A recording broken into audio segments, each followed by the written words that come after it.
రాష్ట్రంలో red book రాజ్యాంగం నడుస్తోంది.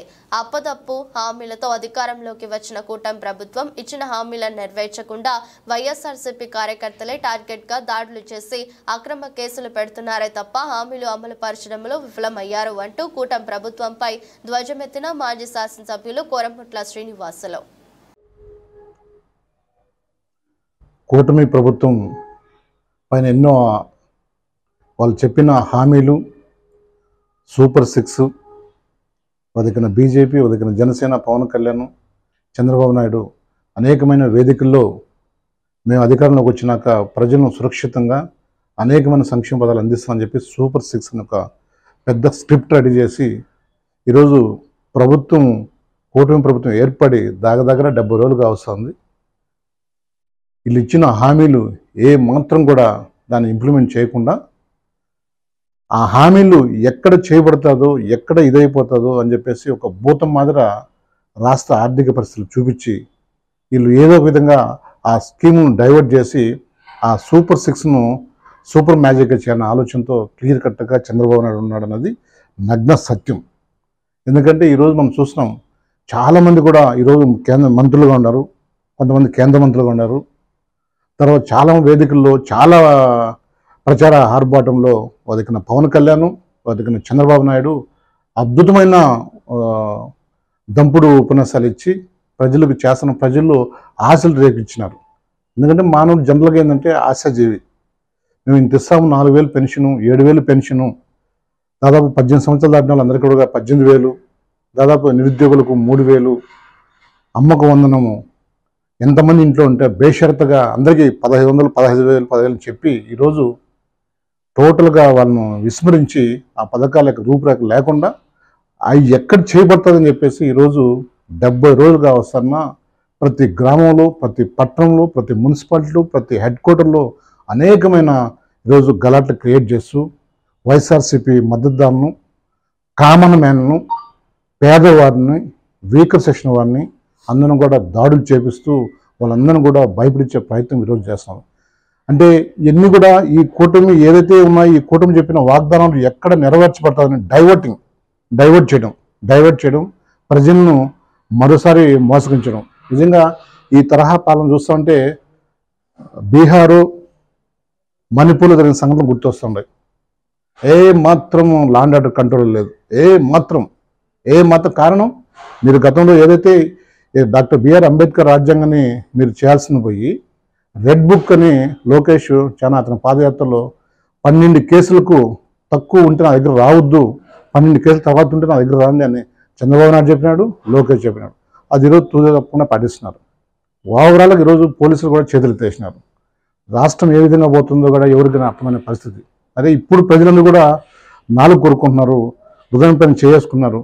పాలిచ్చే ఆవును పోగొట్టుకున్నాం, మేము తన్నే దునపతిని తెచ్చుకున్నాము అనే ప్రజలందరూ కూడా ఈరోజు రాష్ట్ర వ్యాప్తంగా 5 కోట్ల మంది ప్రజలందరూ కూడా రీథింకింగ్లో ఉన్నారు. అరే మేము తప్పని చేసినాము, ఒక కన్నబిడ్డ, ఒక అన్న, ఒక తండ్రితో సమానం జగన్మోహన్ రెడ్డి గారు మంచి అద్భుతమైన పాలన ఇస్తూ ఉంటే మేము ఆయన స్వచ్ఛందంగా ఇంటికి వచ్చి పథకాలు ఇచ్చే వ్యక్తిని పోగొట్టుకొని తన్నే దునపతిని తెచ్చుకున్నామని కూడా ప్రజలు ఈరోజు ఆలోచన పడినారు. ఏ మాత్రం కూడా ప్రజలపైన కానీ రాష్ట్రం పైన కూడా ఎక్కడే కానీ వాళ్ళకి కొద్దిగా ఆలోచన లేదు.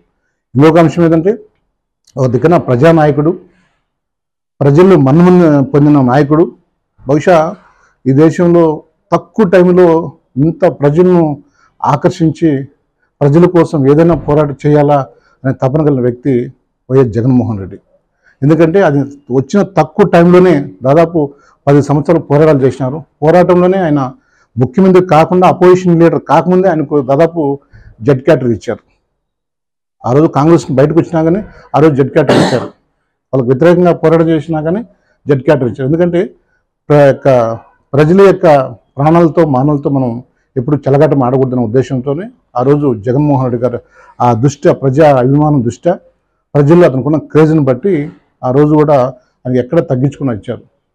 ఈరోజు ముఖ్యమంత్రి అయినా ఆటోమేటిక్గా జెడ్ కేటగిరీ అన్ని కూడా వస్తాయి. ఎప్పుడు కూడా మహా అంటే వీళ్ళు చెప్పినట్టు దాదాపు హోమ్ మినిస్టర్ కానీ లోకేష్ చెప్పినట్టు కొంతమంది రాష్ట్ర మంత్రులు చెప్పినట్టు ఆయనకు 100ల సంఖ్యలో ఏం లేదు. ఏదైతే ఉన్నదో ఎస్ఆర్సీ ఆ రోజు కూడా ఇచ్చిందో ఆ సంఖ్య ప్రకారం ఆయనకు భద్రత ఉంది. కానీ ఈరోజు ఎస్ఆర్సీ రిపోర్ట్ తీసుకోవాలా, రిజల్ట్ ఇంకా అనౌన్స్ చేయకముందే ఇంకా గవర్నమెంట్ ఫామ్ చేయకముందే కూటమి ప్రభుత్వం ఇమ్మీడియట్గా జగన్మోహన్ రెడ్డి గారి భద్రత పూర్తిగా తగ్గించి భద్రతా వైఫల్యంకు మరోసారి వాళ్ళు చాటుకున్నారు. అంటే దీనికి కారణం ఏంటంటే వాళ్ళు ఒక ప్లాన్ ఆఫ్ యాక్షన్ వేసుకొని స్టెప్ బై స్టెప్ అయి మొత్తం టోటల్గా పల్లెల్లో, పట్టణాల్లో, మున్సిపాలిటీలు, డిస్టిక్లు, అన్ని జిల్లాల్లో మొత్తం శ్రీకాకుళం నుంచి చిత్తూరు వరకు, చిత్తూరు నుంచి నీకు అనంతపురం వరకు మొత్తం గలాట్ లేపి మా చేతులు ఏం లేదు, ప్రజలు ఈ విధంగా ఉన్నారు అని చెప్పి మళ్ళీ జగన్మోహన్ రెడ్డి పైన అటాక్ చేసే కార్యక్రమం కూడా ఈరోజు మాకు అనుమానం వస్తుంది. అందుకే ఈరోజు మేము కోర్టును ఆశ్రయిస్తే కోర్టు మొట్టిక్కలేసినంత వరకు మీకు ఇంకా బుద్ధి లేదంటే ఈ ప్రభుత్వం కనీసం చీమ కుట్టిన ఉన్నదని కూడా ఈరోజు ప్రజలందరూ ఆలోచిస్తున్నారు, థింక్ చేస్తున్నారు.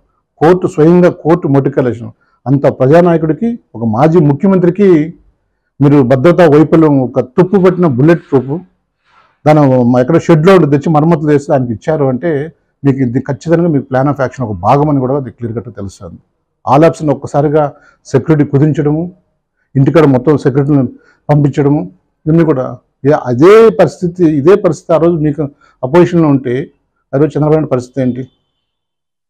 చంద్రబాబు నాయుడు కూడా ప్రజల్లో అప్పుడు క్రేజ్ లేదు, జనాల్లో ఇది లేదు. మీరు చెప్పేస్తే బూటకు మాటలు, బూటకు అసత్యాలు, పక్కన 5 పార్టీలు అందరినీ కలుపుకొని మీరు ఆడికాడికి వచ్చి ఈరోజు పరిపాలన చేయకుండా దొడ్డుదార పట్టించి ఒక బీహార్ లెవెల్లో ఈరోజు మీరు పరిపాలిస్తుంటే నిజంగా చాలాది రాజ్యాంగంలో చాలా సిగ్గుసేటు, ప్రజాస్వామ్యంలో కూడా చాలా సిగ్గుసేటు అని కూడా మేము ఎదుగుతున్నాం. దాంతోపాటు ఈరోజు ప్రతి ఒక్క పథకం, నువ్వు చెప్పిన ప్రతి పథకానికి జగనామం, అమ్మకు వందనం, పంగనామం, నిరుద్యోగులకు, అక్కా చెల్లెలకు వాళ్ళకు జగనామం, ఓవరాల్గా మొత్తం ప్రజల్ని మేము జగన్మోహన్ రెడ్డి గారు వైఎస్ఆర్ కాంగ్రెస్ పార్టీ ఎలక్షన్ మేనిఫెస్టోను ఒక భగవద్గీతను, ఒక పురాణ గాను, ఒక బైబిల్ గాను ఏదైతే మేము అంత అద్భుతంగా ఒక పరిపూర్ణత, ఒక